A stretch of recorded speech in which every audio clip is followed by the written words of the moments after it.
verifikasi. Oke.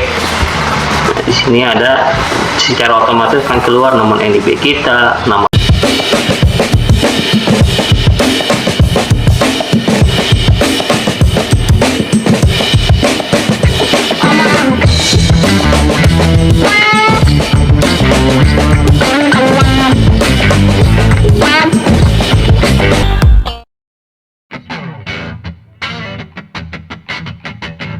Oke, sekarang dikasih kemudahan. Kalau dulu PIRT itu kita ajukan ke Dinkes, lalu kita diverifikasi oleh pihak Dinkes, baru keluar sertifikat. Kalau sekarang dibalik, di OSS berbasis risiko, kita mengajukan sertifikat yang terlebih dahulu. Setelah itu kita setelah keluar sertifikat, kita buat melalui online, baru kita laporkan ke Dinkes untuk verifikasi. Dokumen-dokumennya kita dikasih waktu 3 bulan setelah sertifikat itu terbit. Jadi ini kemudahan untuk para sajur UKM dimanapun berada. Ya, baiklah, kita akan langsung lanjut ke tutorialnya dengan cara membuka Google. Ingat ya, ini menggunakan laptop atau PC. Ya, jadi belum bisa menggunakan handphone. Langsung saja kita masuk tutorialnya. Sekarang kita pertama membuka Google. Kita lanjut ke menu login OSS. Sebelumnya kita buka Google-nya terlebih dahulu. Kita masukkan alamat domainnya oss.go.id atau oss.go.id. Enter. Ini masuk beranda nomor pertama. Masukkan. Sekarang kita login. Ini saya coba untuk yang sudah memiliki login OSS berbasis risiko dan sudah mempunyai NIB berbasis risiko. Jadi kalau yang belum punya NIB berbasis risiko atau belum punya login OSS yang berbasis risiko, silahkan buat terlebih dahulu dengan cara melihat video saya sebelumnya, cara membuat NIB berbasis risiko. Baiklah, sekarang kita akan login. Di sini ada bisa email, nomor ponsel, username, password, lalu captcha. Itu masuk.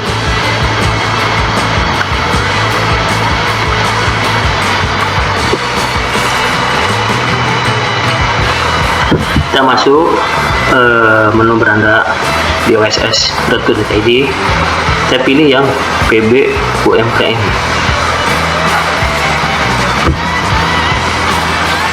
Perizinan berusaha, usaha mikro. Nah, kita buat permohonan baru.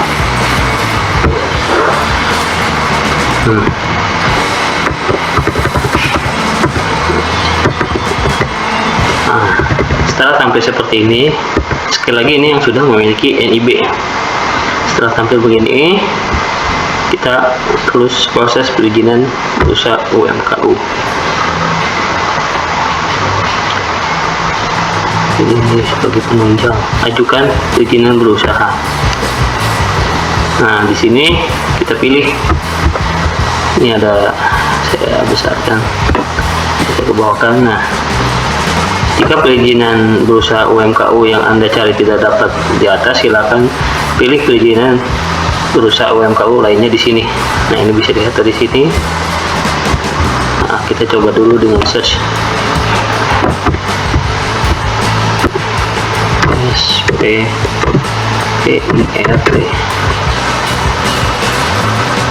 Nah, tidak ada di atas, berarti kita cari. Pilih ya, klik di sini. Nah, setelah pilih ini, di sini banyak ya pilihannya. Ada energi, kelautan, kesehatan. Nah, kita pilih yang Badan Pengawas Obat dan Makanan (BPOM). Nah, di sini banyak KBLI-KBLI-nya. Kita cari KBLI kita itu masuknya kemana? Nah, ini SPPIRT, Sertifikat Pemenuhan Komitmen Produksi Pangan Olahan Industri Rumah Tangga. KBLI kita lihat di sini ada atau tidak. Nah, baru kita pilih.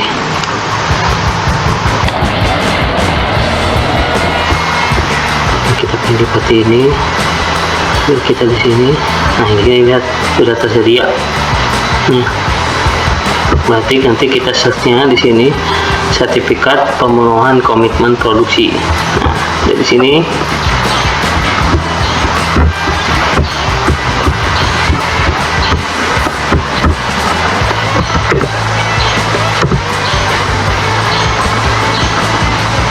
nah ini SPP, sertifikat pemenuhan komitmen produksi pangan olahan industri rumah tangga. Kita klik di sini. Jadi deskripsinya ya itu. Kita lanjut.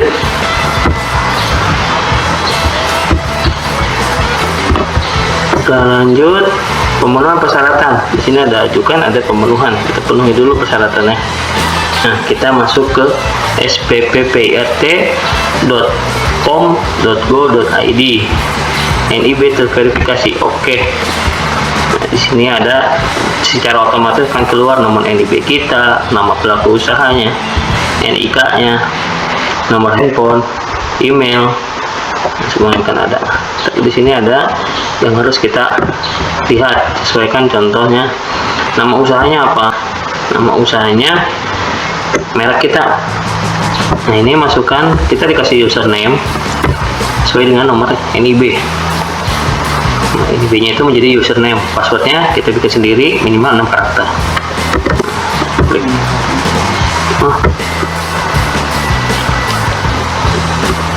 Oke, save. Kita berhasil. Nah, sekarang kita login. Oke, karena ini sudah otomatis, tadi saya buat otomatis. Klik semikolon robot, login. Di sini akan ada muncul lengkap ya. Ini ada profil kita, dashboardnya seperti ini. Kita pilih permohonan PRT. Di sini ada beberapa macam. Ada usulan baru, PRT terbit, usulan ditolak, usulan ditangguhkan, usulan dibatalkan. Nah, ini ada beberapa tampilan. Kita pilih yang usulan baru. Nah, di usulan baru, sadulur UKM ingin mengajukan PRT, diminta untuk membuat form pemenuhan komitmen. Jadi bikin surat komitmen. Udah dibuatkan nih redaksi suratnya.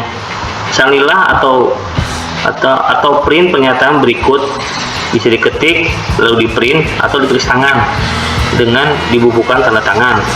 Dengan ini saya menyatakan siap untuk memenuhi komitmen berupa, ini kalau PRT itu ada 3 komitmennya: mengikuti penyuluhan keamanan pangan, memenuhi pernyataan cara produksi pangan baik untuk produksi untuk industri rumah tangga CPPBIRT atau hygiene, sanitasi dan dokumentasi.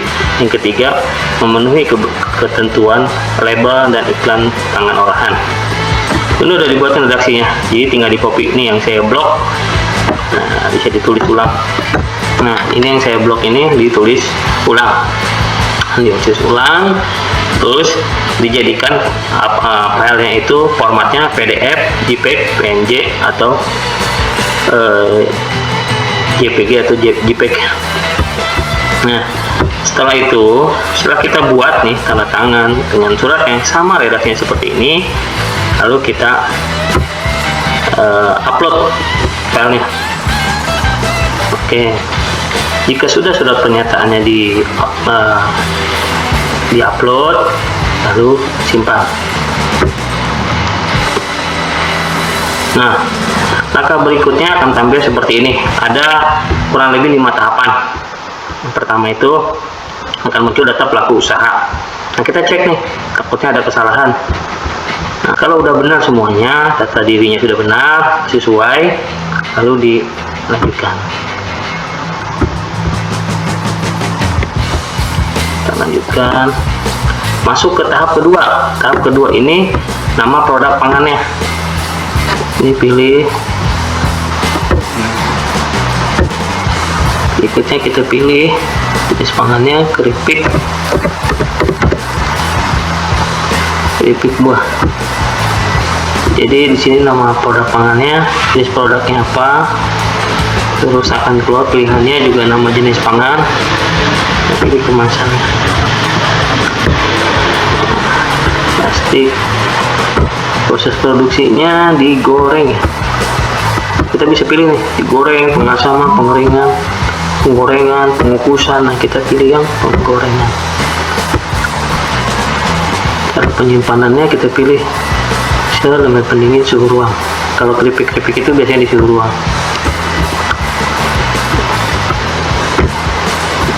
Jenis penyimpanan. Nah, ini masa simpannya berapa lama dengan suhu ruang untuk nantinya baiknya digunakan atau expired.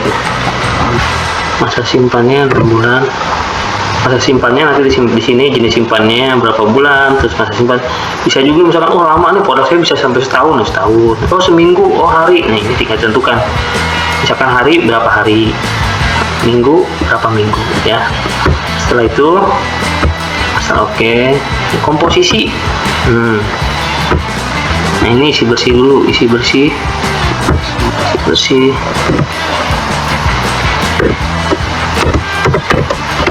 Nah, isi bersihnya berapa per piece-nya?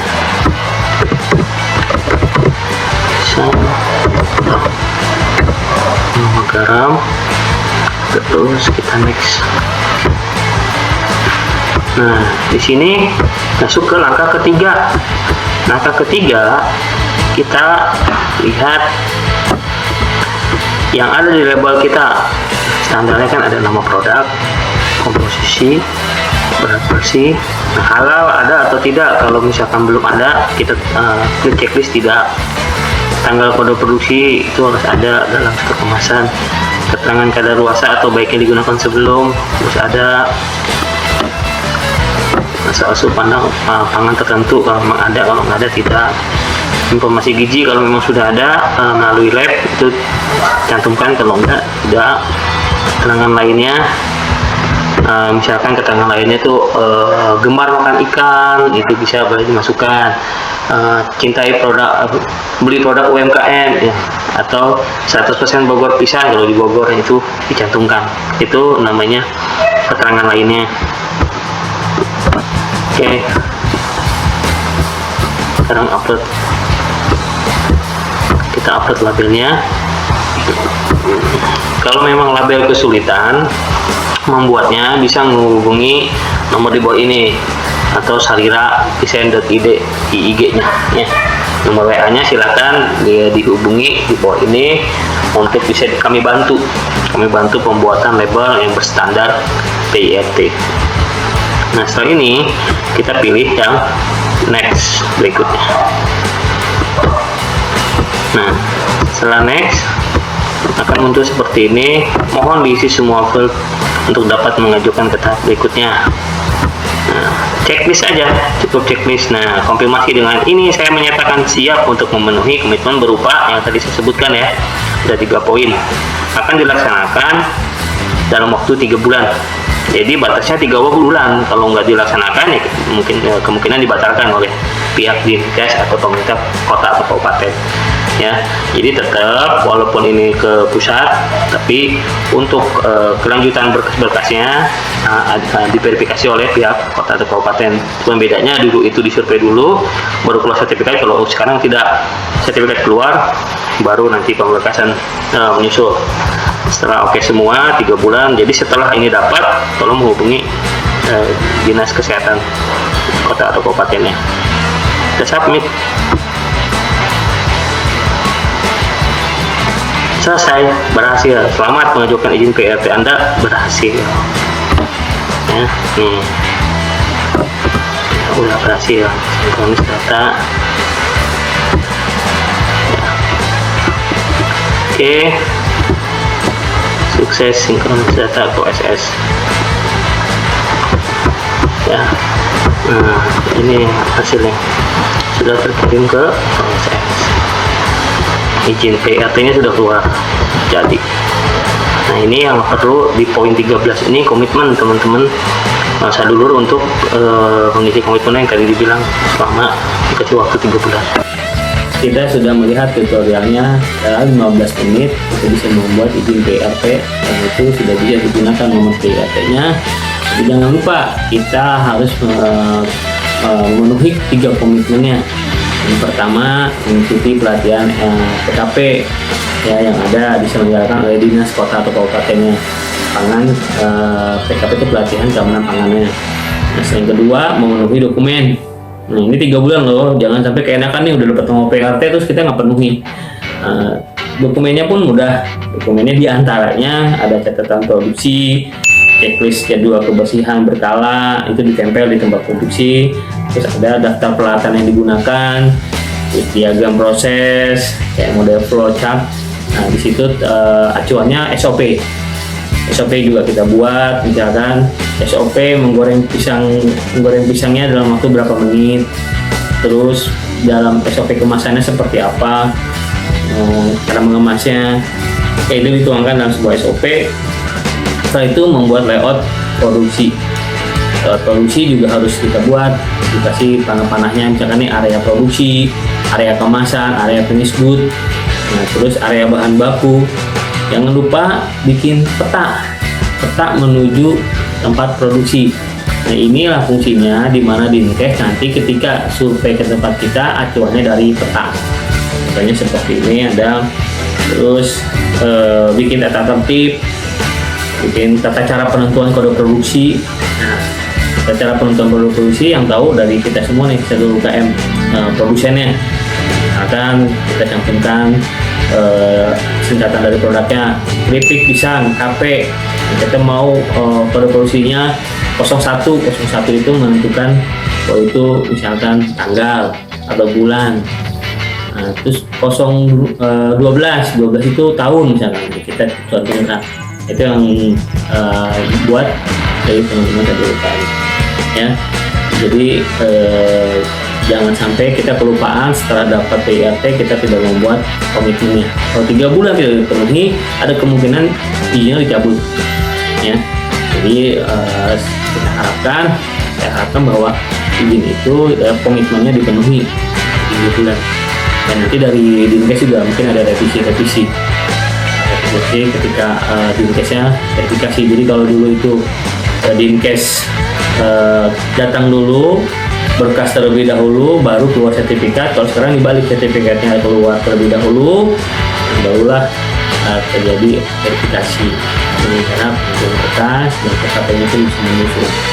Ini itu saja yang bisa saya sampaikan.